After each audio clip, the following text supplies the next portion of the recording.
Hey guys, what's up? Eric Jones here at 622 Studios. And my name is Kalen Orr. And today, first off, it's been a while. So sorry. Been crazy. I'm in the process of moving now, and I think Kalen is too. Yeah, I am. So don't shake your head. You're moving too. No, I was saying, like, for shame. I mean, it's been so long. They've been waiting, Eric, and it's been way too long. There's like lots of shame. Lots of shame, and there's at least 200 people that are missing out on videos. At least. According to YouTube. So, y'all that have subscribed, thank you for your patience. And today we got a special treat for you. Kalen's been wanting to shoot this video for a while. And so why don't you go ahead and fill them in on what we're doing today. All right, today we're doing another shootout. We did the TC50 versus the dual rec prior. But this time I wanted to shoot out the Mark V 35 and shoot it out against the TC50. This track is a little bit more of a rock-oriented track, not as much metal, but there's some chuggy chugs in there for the heavier dudes, some sort of kind of. Yeah, it's got some widdly woos for those that like the soloing kind of stuff. Yeah, I felt like it's a pretty versatile track that goes across all three channels in this head and in a couple different modes on both channels in this one. I think it gives you a nice representation of the tones of both amps, and I'm really stoked on it. Sweet. So what are you playing through today? All right, today I am playing through my Balaguer guitar, the BB Thicket Deluxe, which is the Bo Burchell from Seosin, guitar player from Seosin, also an amazing producer. It's his signature model, and it has the Evertune bridge, which is incredible. Everybody needs an Evertune bridge. They are incredible. So freaking handy. Comes with the Fishman Fluence modern pickups, and it's a Swamp Ash body, roasted maple fretboard, locking tuners. Yeah, incredible guitar. I love it to death. So it's kind of become my number one. I think it's a really cool one. So I was excited to play this guitar through both of those amps as well. For sure. So the signal flow is going to be the guitar straight into either head, and that's going straight to a Mesa 212 in the back, and I think we're miking the Vintage 30 speaker with an SM7B, and that's going straight into my PreSonus Quantum, which is going straight into Studio One, and we are doing zero processing. We're going to pan a few things, and we are going to adjust some levels. But for the most part, I think we're just going to keep it straight at Unity, or straight at zero, I guess, across the whole thing. And if we got to make adjustments, we will. But we want to give you guys an honest representation of what these sound like. And so without further ado, you ready? Yep, let's do it.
Well, hey guys, so now that we're back here, essentially what we did is Kalen played one of his band songs, so go ahead and give a plug. Oh, it's a song called League Street from my band Fever Youth. we felt it was a good kind of dynamic song that allowed to show the capabilities of both amplifiers. So that's why I picked it, and it's a fun one to play too. So, as far as tracking goes, and I think it comes across in the mix as well. The TC50 inherently, well, I don't say inherently more than the Mark series, because I think the Mark is heavily dictated by how it's dialed in. And it's such a chameleon of an amp, and that's why it's awesome. But with the tones that we got, the TC50 definitely had more of a mid-range bark, which I said that on the previous example in comparison to the dual rack, especially, so that very kind of, dare I say, Marshall modded plexi-esh mid-range exactly bark that is present in TC50. And I love that about that amp. I've always liked a lot of things about different Marshall amplifiers, but there was also a lot of things I really didn't like. And for me, the TC50 is everything I like about a Marshall without all the garbage that I don't like about Marshalls. So it's awesome.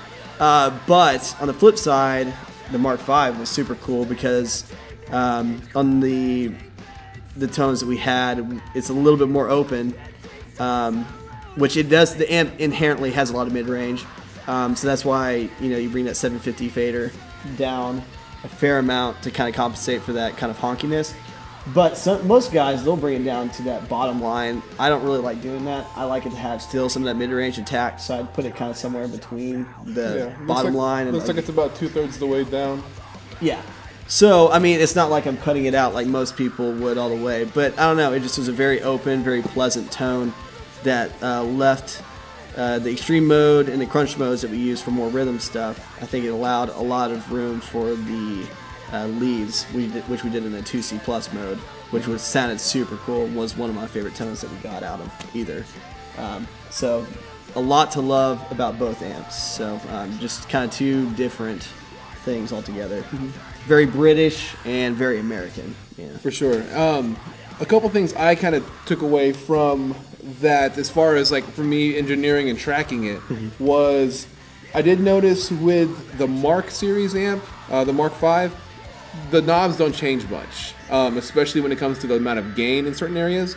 And there was a lead section where we used the TC50 where it felt awkward because the rhythm gain, it needed a little bit more of a push to get that right, the right feel behind your fingers and the pick. Yeah, and that was even going between, because like the rhythms we tracked in the normal mode, but when we went to the lead, we switched up to the type mode, which is technically what I believe is the grid slammer circuit, like a grid slammer pedal.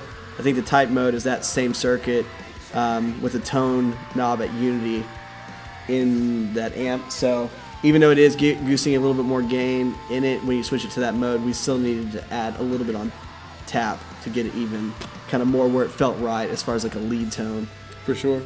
But I thought the TC50, the cleans were a lot more how I'd imagine I'd want to clean. Yeah, and I think that has a lot to do with the headroom of the amp too. Just being a 50-watt amp, just having that extra headroom that allows that kind of bloom in the low end and top end of the clean tone. Even though we're running the EL34s in the TC50, they still sounded very Fendery, which is super cool, and that's what I dig.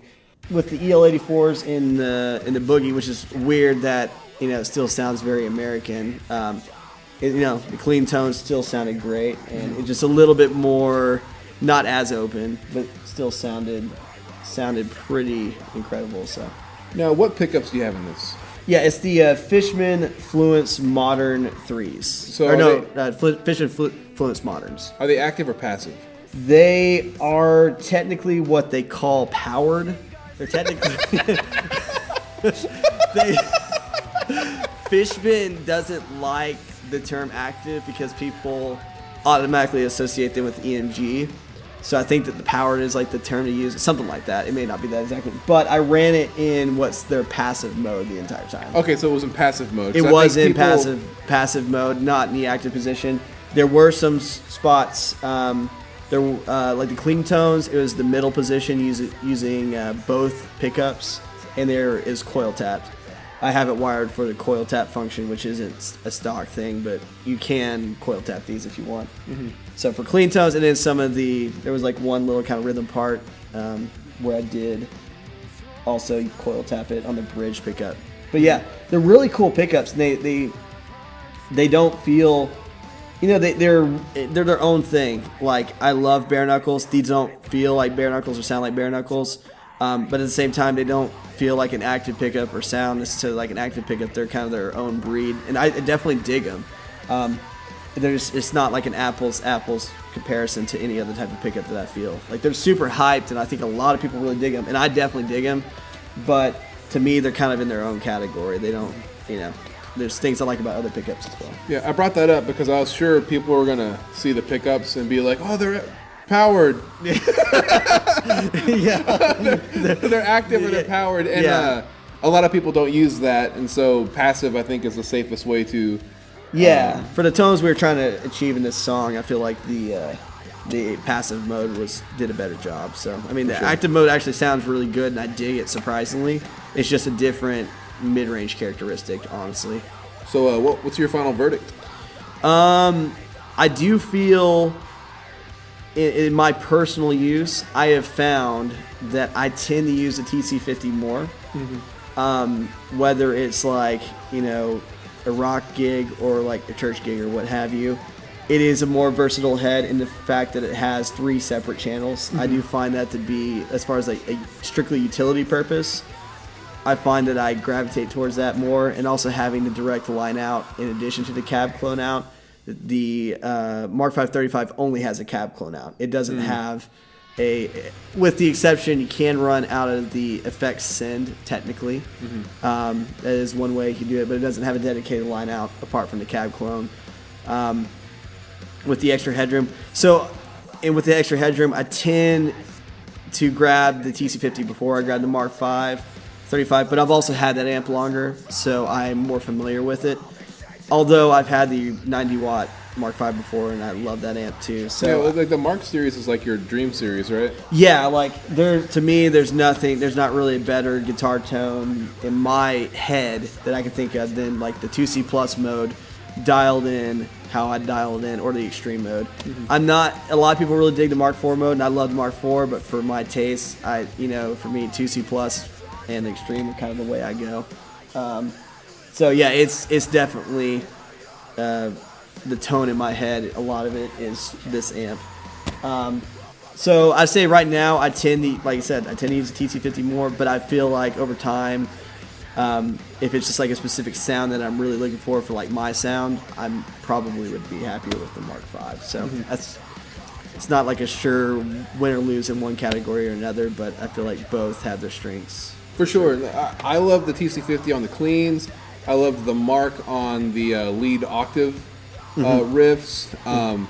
I'm 50-50 on just the rock rhythm because dude, it's hard, man. They both sounded great. 2 totally different flavors, but they both, I think, fit the song exactly right, which is weird. It's like, choose your own adventure. It's either's good to go. The mid-range characteristic was TC50. Like, I listened to that, I was like, oh, I think I like that one. That one's sweet.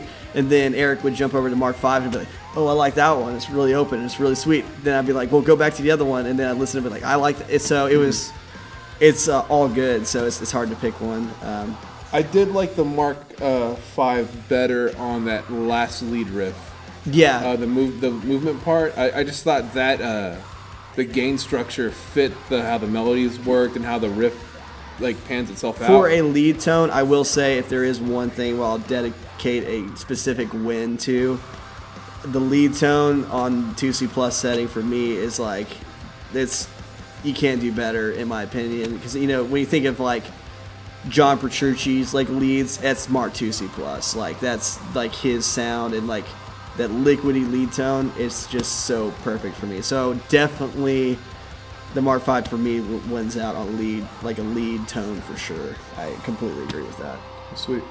Well, Kalen, thank you so much for bringing your amps here. Dude, it's so much fun, man. I nerd out on this stuff, so it's always a good time. For sure.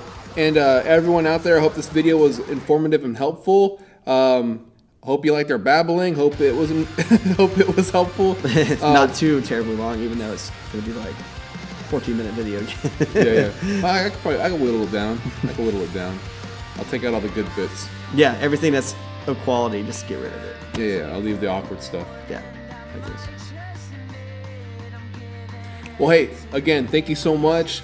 Don't forget to subscribe, hit the bell if you want to get notifications of new videos. I'll be moving here in the next couple weeks, and once that is done, I will have a dedicated space where I have my camera and all my stuff set up, and I'll be doing videos more frequently. I'll be talking quite a bit about the Quantum. I'll be talking quite a bit about Studio One version 4. 4! Love Studio One. And I got some rack gear on the way, and so I'll also be doing a little bit of reviews on that. And so it's going to be a fun summer. Yeah, dude. Stoked. So you guys take care. You guys and gals take care, and we'll see you next time. See you then.